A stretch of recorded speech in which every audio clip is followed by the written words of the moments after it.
Приветствую вас, друзья. С вами я, Михаил Саркеле. Сегодня поговорим о том, как члены партии Ирины Влах разжигают языковой вопрос. Вчера, 3 ноября, в Фейсбуке завирусилось видео, которое запостил член партии Ирины Влах Виктор Топал. На этом видео самого Виктора Топала не видно, но слышен его голос. Виктор Топал заснял свое общение с сотрудником патрульной службы, где требует говорить с ним на русском языке или предоставить ему переводчика. Давайте посмотрим. Вы не хотите с нами общаться на русском языке? Pentru că în Republica Moldova limba de stat este limba română. А скажите, пожалуйста, а если мы не Dumneavoastră понимаем... nu aveți nicio tangență să discutați cu mine. În timp stopării, doamna este la volan, eu fost solicitat Мы просим eu fost объяснений. adus la cunoștință Мы просим объяснений. Вы можете нам motivul объяснить? stopării.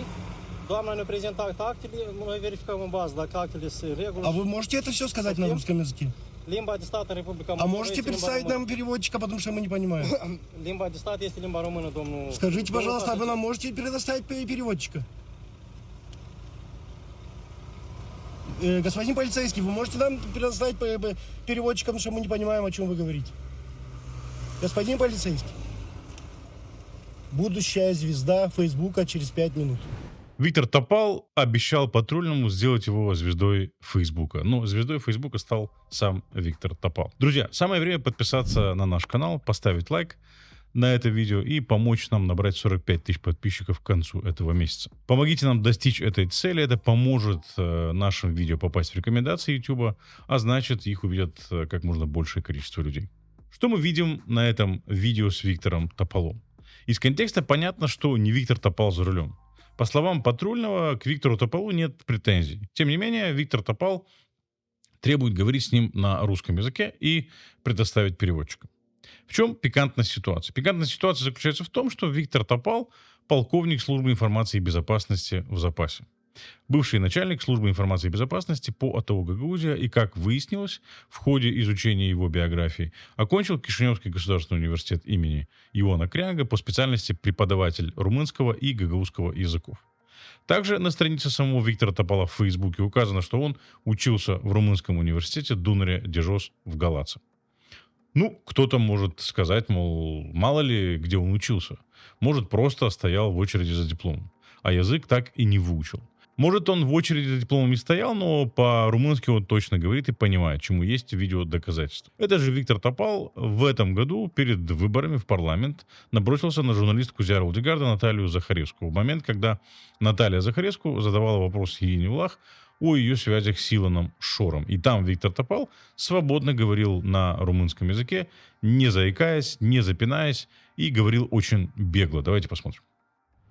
Президент Беномес Victor Topal, bună ziua, sunt de la Partidul Republican Inima Moldova. N-am nicio legătură cu Șor, nicio cel legătură nu avem puțin 20 și ceva de persoane din grupul de inițiativă la dumneavoastră au făcut, cel puțin anterior, au fost, de exemplu, candidați sau consilieri de la Partidul Șansă. Dumneavoastră tot ați fost un candidat. Теперь возникает главный вопрос. Почему же Виктор Топал прикидывается дурачком и просит патрульного говорить с ним на русском языке, когда прекрасно понимает румынский, знает его и говорит на нем? И наверняка преподавал румынский язык, когда работал учителем в 2 школах в Гагаузии. Так зачем Виктор Топал прикидывается, что не понимает румынский язык? Потому что он хотел устроить провокацию, очевидно. И мы бы наверняка не обратили внимания на эту провокацию, если бы она не касалась очень щепетильной темы языкового вопроса, которую активно разжигает и использует Кремль и политики, находящиеся на содержании у Кремля с первого дня образования независимости Республики Молдова. Надо признать, что языковой вопрос в Республике Молдова Кремль и его марионетки используют очень успешно для раскола нашего общества и, не побоюсь этого слова, для разжигания межнациональной розни. А при чем здесь Виктор Топал, спросите вы? Ну, с моей точки зрения, Виктор Топал здесь очень даже при чем, потому что он член партии Ирины Влах, активно участвовал во всех провокациях, которые Ирина Влах устраивала перед выборами в парламент в Республике Молдова. И он, судя по всему, является одним из самых приближенных ее соратников. Также Виктор Топал баллотировался на выборах в парламент по спискам патриотического блока по квоте партии Ирины Влах. Но был снят, как и остальные кандидаты от партии Влах, включая саму Влах, за очевидные связи с Шором. Теперь возникает вопрос, а зачем он все это делал? Я считаю, что это была попытка использовать старый проверенный способ для зарабатывания политических очков. И в целом опять разжечь дискуссии и грызню по языковому вопросу. Это метод, к которому очень часто обращаются сама Ирина Влах. Эту же ситуацию мы наблюдали в 2019 году в Чемишлии, когда жителя Вулканешта остановила патрульная служба за нарушение правил дорожного движения. Не желая быть оштрафованным, он прибегнул к этому же трюку, который мы наблюдали на видео с Виктором Топалом, требуя от патрульного говорить с ним на русском языке. В 2019 году видео с водителем из Вулканешта тоже завирусилось, в том числе при помощи медиаресурсов Ирины Влах. Ирина Влах, которая в 2019 году занимала должность башкана, заявила тогда, что она возмущена тем фактом, что патрульный не говорил с жителем Гагаузии на русском языке и даже потребовала объяснений от Министерства внутренних дел по этому поводу. Сейчас Ирина Влах не поддержала Виктора Топола в этой ситуации, как, например, она поддержала водителя из Вулканешта тогда, в 2019 году. Однако сейчас Ирина Влах и не осудила поведение ее однопартийца Виктора Топола. Может, потому что Ирина Влах наконец заговорила на румынском языке, хотя вряд ли в этом причина. Ирина Влах по-прежнему использует этот старый, проверенный, излюбленный способ разжигания языкового вопроса и разделения общества. Только теперь она это делает руками своих подчиненных. Странным образом, в момент, когда завирусилось видео Виктора Топола, вылезло видео с заявлением Александра Стояноглу о том, что якобы в Республике Молдова сейчас наблюдается беспрецедентный уровень русофобии.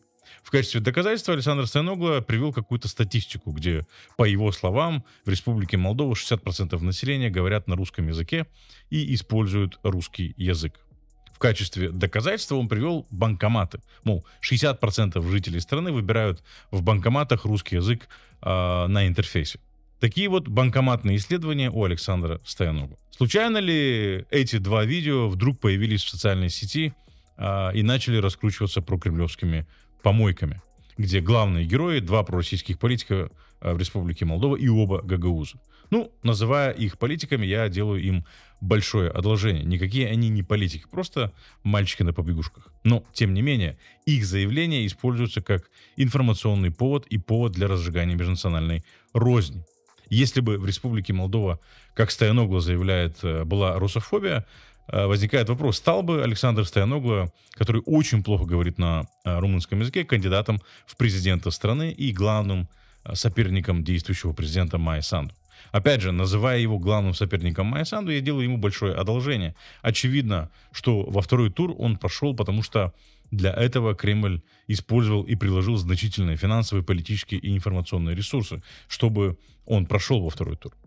И если бы, как утверждает Стояноглу, в Республике Молдова была русофобия, смог бы он много лет работать заместителем генерального прокурора, генеральным прокурором, заместителем председателя парламента Республики Молдова и председателем парламентской комиссии по безопасности. Из выступления Александра Стояноглу в парламенте, как депутата, мы видим, что его основной язык русский. О какой русофобии вообще говорит этот человек? Он как минимум с 2000 года живет в Кишиневе и говорит в основном на русском. Ну или Ирина Влах, могла бы она быть депутатом парламента Республики Молдова в течение 10 лет подряд, не зная румынского языка, а потом еще и членом правительства, говоря только на русском языке, если бы, как утверждает Александр Стояноглу, в Республике Молдова была русофобия. В целом, всю эту провокацию комментировать не имело бы смысла, если бы не постоянные попытки марионеток Кремля по приказу Кремля разжигать языковой вопрос на пустом месте. Существует ли в Республике Молдова русофобия или дискриминация по языковому признаку? Очевидно, что нет. Практически в каждом районном центре Республики Молдова есть школы с русским языком преподавания. Более 40 школ в одной только Гагаузии с русским языком преподавания. В Камрате есть целый университет с русским языком преподавания, где недавно была, кстати, закрыта румынская кафедра. Студенты из Гагаузии спокойно в Кишиневе получают высшее образование на русском языке. Не говоря уже о том, что в Кишиневе действуют десятки школ с преподаванием на русском языке. Да, в Республике Молдова есть проблема незнания государственного языка большим количеством населения. Однако это не выливается в дискриминацию по языковому признаку. В Республике Молдова действует большое количество русскоязычных СМИ, которые предоставляют информацию на русском языке. Театры, финансируемые государством, делают постановки на русском языке. Дискриминации нет и на бытовом уровне, ни на государственном уровне тоже ее нет. Даже в таких случаях, когда русскоязычных водителей останавливают сотрудники патрульной службы, это не выливается в проблемы для водителей. Более того, водитель, не понимающий государственного языка, может обжаловать любой протокол, если ему не был предоставлен перевод.